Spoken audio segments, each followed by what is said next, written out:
Pessoal, vou resolver aqui com vocês o exercício de número 1 da lista 4, né, que é a lista de vetores, ok? Bom, o exercício número 1 aqui, gente, eu vou resolver justamente porque ele vai dar uma base muito boa aí para vocês no processo de desenvolvimento dos demais exercícios dessa lista 4, tá ok? Então eu vou resolver o exercício número 1 e o exercício número 2, tá? Vai dar uma boa base aí para vocês, ok? Bom, gente, o exercício número 1 diz o seguinte: crie um software que solicite para o usuário digitar 5 números inteiros, né? O sistema deverá armazenar todos os números digitados em um único vetor. E, no final, imprimir os valores, seria respeitando essa regra de formatação aqui, né? E classificar os números como pares ou ímpares, né? Então a primeira ideia que eu tenho aí, gente, é o seguinte: eu vou criar um vetor para armazenar 5 números inteiros, né? Então vamos lá. Aqui eu já coloquei aqui eu coloquei um pré-código, né? Seria aquele código padrão que vocês têm aí no portal, aquele txtzinho, aquele código inicial, tá? Aqui eu só acrescentei a função setLocale justamente porque eu quero poder escrever aí frases com acentuação, tá? Bom, eu preciso criar então um vetor, eu vou chamar esse vetor de números, tá? Então vou declarar aqui meu vetor. E dentro desse vetor, gente, eu vou armazenar 5 números inteiros, né? Esses 5 números inteiros, quem vai digitar para mim é o usuário, ok? Então eu vou ter aqui um vetor, eu vou colocar 5 posições. Tá? Porque eu vou armazenar 5 números, 5 posições. Bom, preciso criar uma variável i ou count, porque eu vou trabalhar com o for. Tá? Por enquanto, vou criar somente essa variável i e vou criar o vetor com dimensão 5, ou seja, 5 posições aí. Bom, preciso coletar os dados do usuário. Gente, o vetor, como eu falei para vocês na aula passada, é necessário que você realize varreduras dentro dele, né? Então você precisa fazer uma varredura tanto para fazer uma coleta de informações, de armazenar, e depois você precisa fazer uma varredura, né, através de um laço de repetição, para mostrar as informações. Então vou fazer uma varredura aqui através do for. Vamos colocar i começa com 0, né? I eu vou colocar aqui como menor que 5.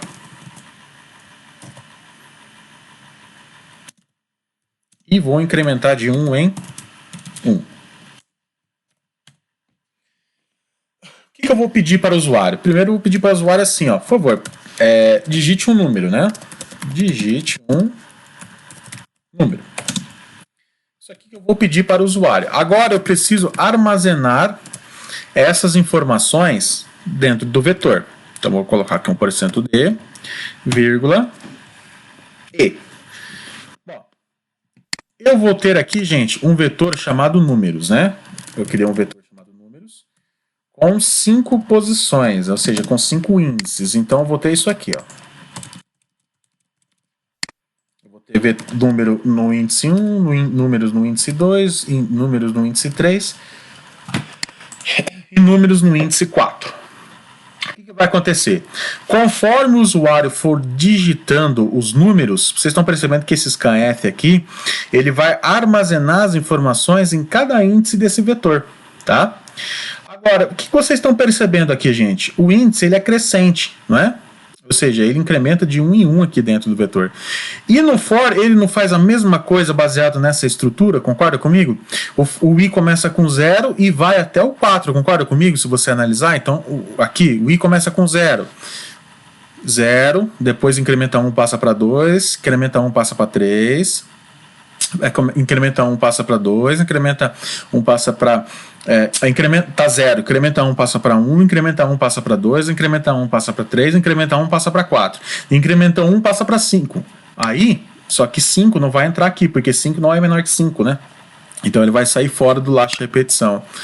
Então vocês perceberam que o meu próprio i, ele já vai representar aqui para mim o índice dos vetores. Por quê? Porque na varredura aqui do for, o meu i ele já vai estar contando de 1 em 1. Então eu posso utilizar o i como o índice aqui do vetor. Então é simplesmente fazer isso aqui, ó, números no índice i.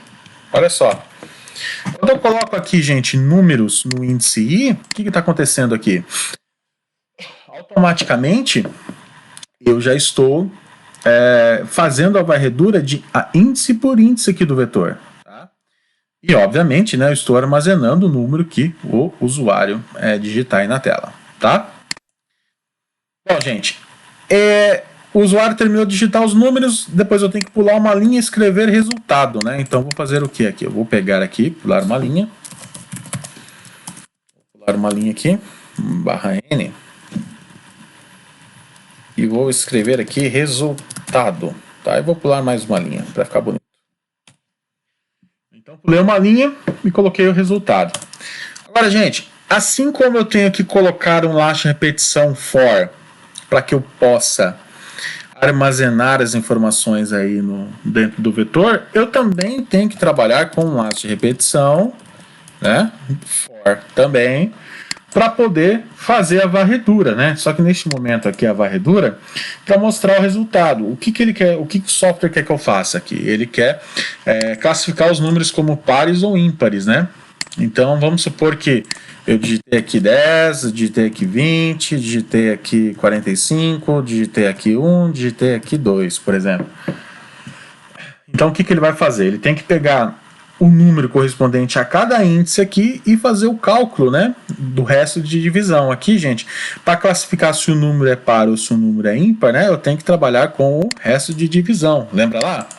Então vou colocar aqui, ó, criar uma variável chamada resto aqui, tá? Eu faço o quê? Resto de divisão recebe quem? Bom, resto de divisão, por exemplo, vai receber um número no índice correspondente, né? Lembra que eu comentei aqui com vocês que dentro do laço de repetição for, o meu i ele já vai representar essa contagem aqui, então eu posso utilizar o i como meu atributo aí para representar um índice no vetor. Então vamos colocar assim, ó, número na posição i vai ser o quê? Resto de divisão por 2. Concorda comigo? Agora, para eu descobrir se é par ou se é ímpar, o que eu faço, gente? Bom, se o resultado aqui de resto for maior do que 0, quer dizer o quê? Vou colocar aqui um printf.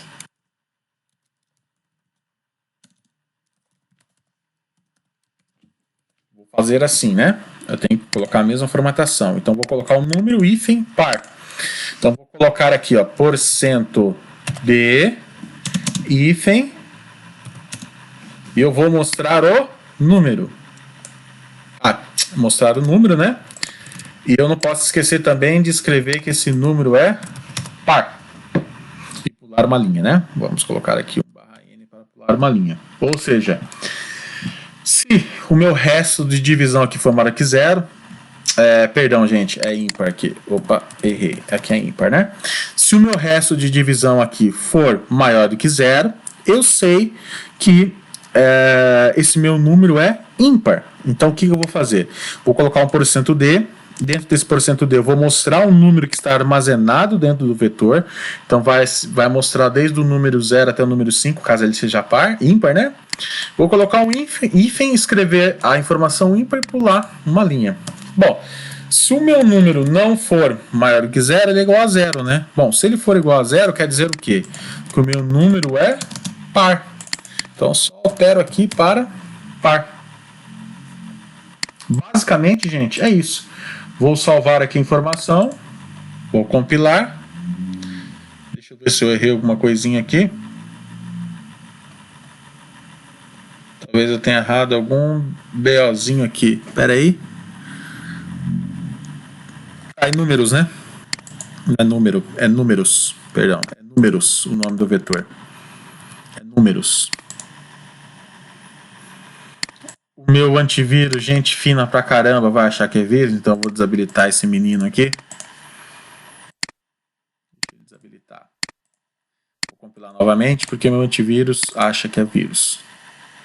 Digite o número 10, 2, 3, 49. vamos colocar aqui 6. Né? Aí ele vai imprimir aqui na tela para mim, ó, resultado 10 é par, 2 é par, 3 é ímpar, 49 é ímpar e 6 é par. Ou seja, perfeitamente aqui, tá, gente? Então funcionou perfeitamente aqui. Então só recapitulando, essa primeira linha aqui, gente, representa esse primeiro for, concorda comigo? Então esse primeiro for eu fiz uma varredura, tá? E nessa varredura eu armazenei todos os números aí que o usuário digitou, ok? E pulei uma linha, né?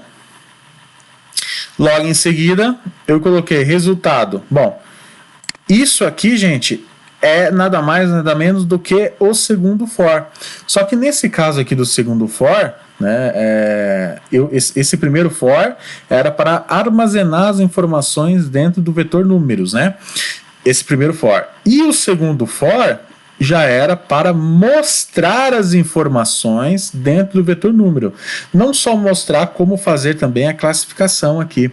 Pessoal, a lógica para se trabalhar com o número par ou ímpar, ou seja, aquela lógica para detectar se o número é par ou se o número é ímpar, ele não difere, gente, dos exercícios anteriores, tá? A lógica é idêntica aos exercícios aí anteriores, tá bom? Não muda nada. O que teve aqui na verdade, muda só um detalhezinho, porque ao invés de você estar trabalhando aqui com uma variável, você está trabalhando com um vetor.